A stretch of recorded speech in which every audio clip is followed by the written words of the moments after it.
Bonjour coach. Quel sentiment après ce match? On a un bon début avec un Satriano qui a pu obtenir un penalty. Finalement, dans la foulée, un but encaissé. Quel regard sur ce début de match notamment qui pèse à la fin? Le début de match, il est surtout pour nous entaché de ce cadeau que l'on a fait à l'adversaire, de ce but que l'on a donné. Donc le sentiment, c'est un sentiment de frustration. Je pense que les garçons sont déçus. Il y a de la déception parce que c'est vrai que on se dit que sans ce cadeau, on aurait peut-être pu faire un bon résultat ici. Donc voilà, mais on se rend compte que sur les 2 derniers buts que l'on a encaissés, c'est pratiquement 2 buts qu'on a donnés à l'adversaire. Donc ça, c'est vrai que c'est difficile à digérer, quoi. Achraf Dari était titulaire en la place de Brassier. Il est fautif sur ce but. Ouais. Vous avez pensé quoi de sa prestation? Derrière, il a été plutôt solide. Qu'est-ce que vous en avez pensé? De toute façon, on connaît Achraf. On sait que c'est certainement un de nos meilleurs défenseurs. On va dire défenseur pur, quoi. Après, c'était un peu plus compliqué pour lui parce qu'il ne joue pas sur son pied, sur son bon pied, puisqu'il était à gauche. Donc voilà. Après, s'il y a cette erreur qui est... Je pense autant une erreur d'inattention qu'une erreur d'un garçon qui a peu joué depuis le début de la saison. Puis c'est vrai que le terrain aussi ne facilitait pas les prises de balles. Donc c'est vrai qu'il est fautif au départ, mais après on a le sentiment on est capable de pouvoir récupérer la situation, on est capable de pouvoir rattraper le coup, et un peu à l'image du dernier but qu'on avait pris contre Toulouse.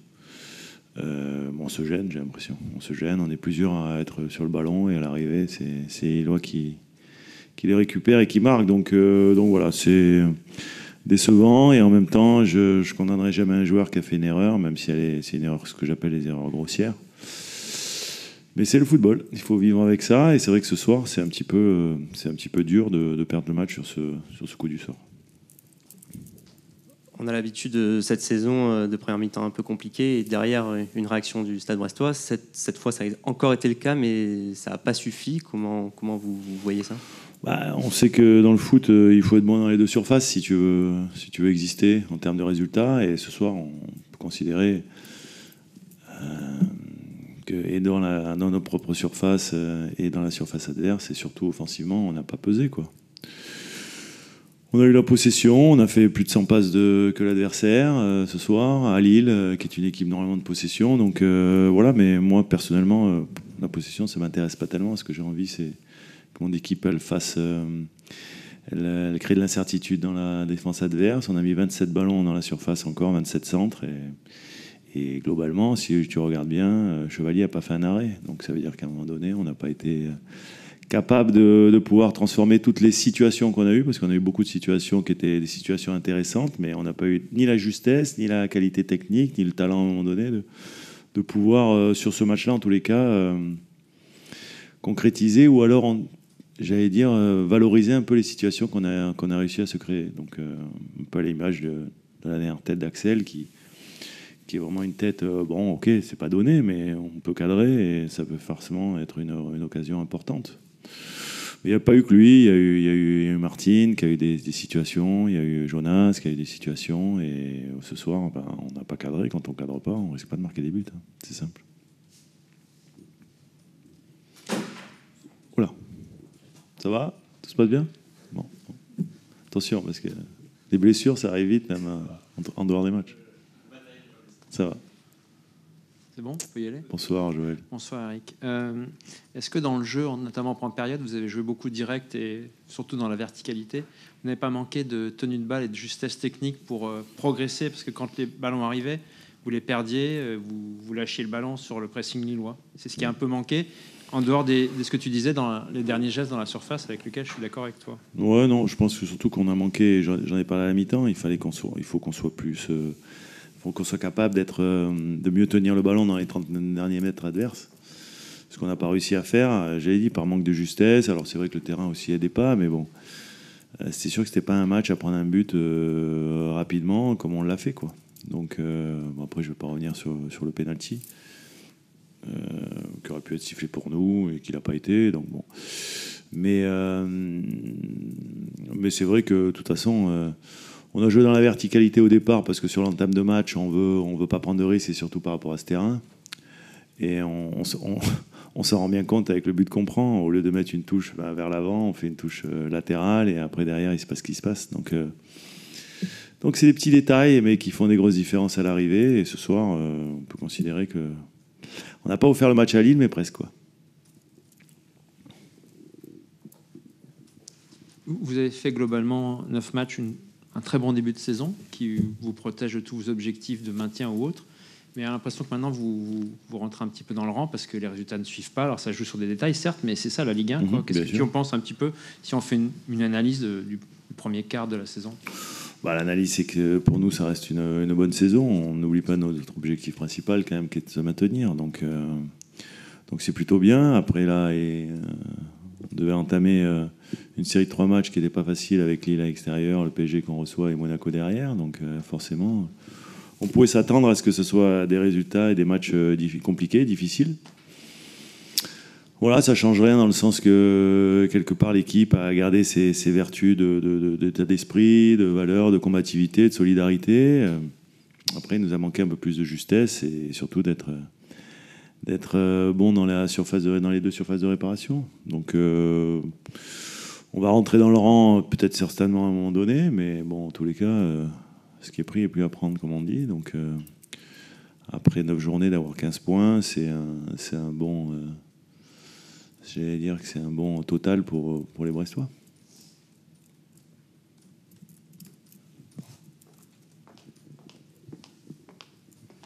Bonjour, Raphaël Marquand pour le Petit Lillois. Je me permets de parler d'un cas individuel, Jonas Martin qui revenait à Lille, qui a été applaudi en sortant. Qu'est-ce que vous avez pensé de son match, de son retour à Lille, et est-ce que vous savez quel était son sentiment au moment de revenir sur cette pelouse? Non, mais je pense que Jonas est un amoureux du foot déjà au départ. Donc je pense qu'il a été malheureux ici, au-delà du fait qu'a priori il avait une très bonne relation avec les supporters. Il était triste ici parce qu'il ne jouait pas beaucoup. Donc, et quand on est joueur de foot, on n'existe que quand on est sur le terrain, ou en tous les cas qu'on participe. Et c'est vrai qu'il n'a pas trop pu le faire à Lille. Donc voilà, je pense qu'il était motivé, mais en même temps concentré sur sa performance, sur son match. Je pense qu'il a fait un match... à l'image de ses partenaires, correct, mais qui aurait pu être valorisé si on avait été tous ensemble un peu plus juste, quoi. Donc Jonas est très bien intégré dans l'effectif, il est un moteur aussi aux entraînements. Donc voilà, mais j'ai de toute façon un bon groupe sur lequel je sais que je peux m'appuyer, sur lequel je sais que j'aurai pas de... Ils vont pas baisser les bras, ils vont continuer à s'accrocher. Et c'est vrai que voilà, Jonas, il est aussi le symbole de cette équipe-là. Donc, c'est le deuxième match qui est démarré. Il a fallu le remettre un petit peu en forme parce que quand tu fais une saison pratiquement blanche, c'est pas simple. Mais voilà, petit à petit, il prend du temps de jeu. Bonsoir Paolo. Bonsoir. Félicitations pour cette victoire. Merci. Qu'est-ce que vous avez le plus apprécié sur ce match? Nous, on a une idée sur la question, mais on aimerait bien avoir votre réponse. Quels éléments de votre équipe, quel secteur de votre équipe avez-vous le plus apprécié? La défense. Je pense que était une bonne victoire. Je pense que nous avons contrôlé tout le match. Je pense que l'équipe peut aussi s'adapter à les conditions de la pelouse. Mais je pense que en le premier temps, nous pouvons faire plus 2-3 battes et finir le match. Mais nous n'avons fait pas. Et après, Brest est une équipe avec qualité. Et nous avons besoin de défendre. Et je pense que l'équipe a fait très, très bien.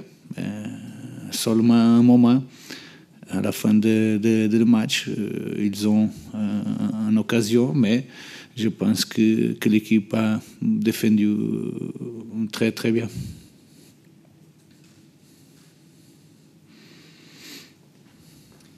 Bonjour Paolo. Bonjour. Pour la première fois de la saison, vous alignez Yazice, Évidemment, ça m'échappe. Bref, un trio différent. Donc, il y avait Yazice Zegrova et... Ivan. Comment ? Ivan Cavallero, merci beaucoup. Donc, pour la première fois de la saison, ce trio-là, qu'est-ce que vous en avez pensé ? J'ai pensé que ce match est un match différent, plus physique. Et je pense que Youssouf était une bonne option pour jouer cette match plus physique. Avoir la possibilité d'avoir plus un joueur sur la surface, parce que nous devons être plus objectifs en ce moment. Et je pense qu'il a fait un bon match, comme Ivan, comme Edon. Je pense qu'on avait opportunité pour marquer plus bas, mais je pense qu'ils ont fait bien. Pouvez-vous nous raconter un peu le match de Alexandro ? On a vu qu'à un moment donné, il était touché en première mi-temps. On a cru qu'il allait sortir. Et même s'il était diminué, on a senti qu'il avait vraiment cette âme de guerrier. Qu'est-ce que vous avez pensé de son match ? Il a fait très, très bien. Comme j'ai dit, il a fait très bien, comme Lenny, comme Ismail et comme Bafod. Très, très, très bien. Nous avons besoin de cet spirit. Était important Alex continuer à jouer. C'est le spirit que nous avons besoin. Peut-être parfois nous avons besoin de souffrir, mais je pense qu'il était important la continuité de Alex.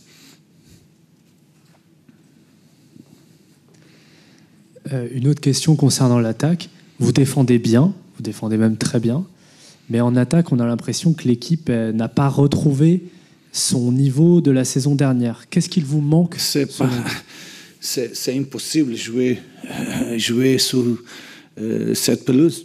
C'est impossible. Les joueurs, ils trouvent de jouer, mais j'ai dit à les joueurs que nous devons être plus pratiques, prendre de risques nécessaires seulement, être plus objectif, parce que impossible. C'est pas pour jouer football, c'est pour jouer rugby. Bonjour Paulo. Bonjour. Pardon si la question a déjà été posée, mais je n'étais pas là au début. Est-ce que vous avez particulièrement... On parle beaucoup de vous comme un entraîneur offensif, mais sur les 9 premiers matchs, à part Lorient, j'ai l'impression que ce qui est la principale satisfaction de Lille cette saison, c'est la solidité défensive. Est-ce que c'est quelque chose dont vous êtes assez fier par rapport au travail de l'équipe et au fait que vous alignez toujours la même défense ? Oui, c'est important. C'est un point que nous devons progresser cette saison. Et je pense que un peu fois, l'équipe a défendu très, très bien, très compact. Je pense que nous pouvons avoir aujourd'hui plus le ballon, mais comme j'ai dit, cette pelouse est impossible d'avoir le ballon. Mais j'aime qu'est-ce que l'équipe a fait défensivement, tous les joueurs. Mais je dois dire que j'aime beaucoup le match de les 4 défenseurs.